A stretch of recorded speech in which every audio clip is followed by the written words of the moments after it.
Nenhuma conversa espiritual pode começar a sério sem a reflexão a respeito de quem nós somos. O ponto de partida para um aspirante espiritual é entender que ele não é o seu corpo, ele não é a sua mente, ele não é a personalidade atrelada a esse composto, corpo e mente. O que ele é?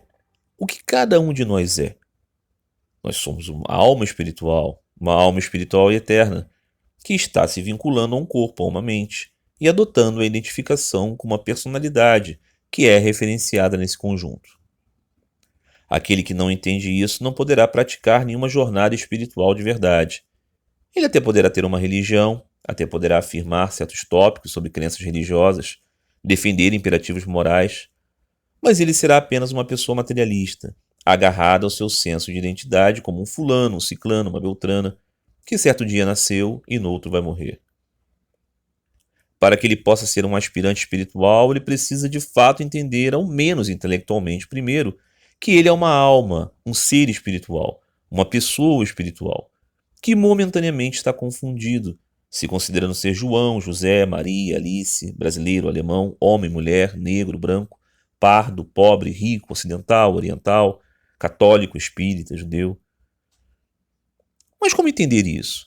Como deixar de compreender aquilo que a materialidade concreta da vida me mostra? Afinal, se eu sou um homem brasileiro de 50 anos, casado com filhos, como vou simplesmente entender que na verdade tudo isso é uma identificação com coisas que encobrem o meu verdadeiro ser? O exercício que todos nós podemos fazer eu vou demonstrar aqui. Eu sou Marcelo. Eu tenho quase 50 anos, eu sou filho de Maria e Jorge, uma mulher e um homem brancos. Eu tenho um irmão mais velho do que eu, 5 anos. Eu nasci no Rio de Janeiro e vivi a minha vida inteira no Brasil. O português é o meu idioma. Eu fui criado em uma família católica e ao longo dos anos eu acolhi outras crenças. Estudei em muitas escolas, trabalhei em muitos empregos. Em certa época da minha vida eu conheci uma moça. Namoramos, casamos, temos 2 filhos. Em termos gerais, essa é a minha vida. Pois bem, se eu puder imaginar que lá na maternidade que eu nasci, os meus pais biológicos tivessem me dado em adoção para um casal de iranianos sem filhos, e esses tivessem me levado para o Irã, posso imaginar que o meu nome não seria Marcelo. Eu provavelmente teria sido criado no islamismo, falaria farsi, teria estudado em outras escolas, teria tido outros empregos, e como eu sou heterossexual, eu teria provavelmente conhecido, namorado, casado e tido filhos, outros filhos, não é? Com uma outra moça. Pois bem, a minha identidade fulano, ela poderia ter sido completamente outra. E isso demonstra que a minha identidade fulano é toda ela acidental. Ela não é substancialmente a minha natureza, mas sim uma construção, que é por definição não eterna, pois um dia não esteve forjada e mesmo poderia não ter existido. Ainda assim, alguém pode objetar, né, essa argumentação dizendo que o meu corpo biológico ainda seria o mesmo, pois ele foi herdado dos meus pais biológicos. O que eu posso responder a isso é que o nosso corpo muda constantemente. Eu não estou falando aqui apenas do óbvio, né? Que somos bem diferentes quando temos 5, 25, 45, 85 anos. Como se fôssemos mesmo corpos e mentes e personalidades múltiplas, ainda que tenhamos o mesmo CPF. A respeito do corpo mesmo, biologicamente falando, podemos dizer que mesmo nossas células, a natureza primordial básica de nossos corpos muda constantemente. Então o que há de permanente? O que há em nós de substancialmente permanente? O que há em nós de substancialmente permanente é o nosso senso que diz eu. Em todas as fases de nossa vida, nós sabemos que somos o eu. Às vezes podemos até esquecer quem somos, mas nunca deixaremos de perceber que somos. E assim o fazemos como pessoas. Este senso do eu não é acidental e não se constrói aos poucos. Ele é efetivamente o que somos. É por isso que a morte é a única certeza de nossa vida como fulanos é tão estranha e distante de nossa intuição, como sendo algo inevitável para nós. Sim, nós vemos a morte ao nosso redor o tempo todo, mas algo dentro de nós diz que isso de morrer não é exatamente conosco. Sim, o nosso corpo está envelhecendo, e cada noite de sono parece que o nosso personagem desliga, chega a um fim. Mas algo em nós diz que tudo isso se refere não a nós, mas sim a essas coisas que usamos: o corpo, a mente e a personalidade fulano. Nós somos o eu. Nós somos o Atman, palavra em sânscrito que significa eu. Mas a palavra latina para eu é ego. Nós somos o ego.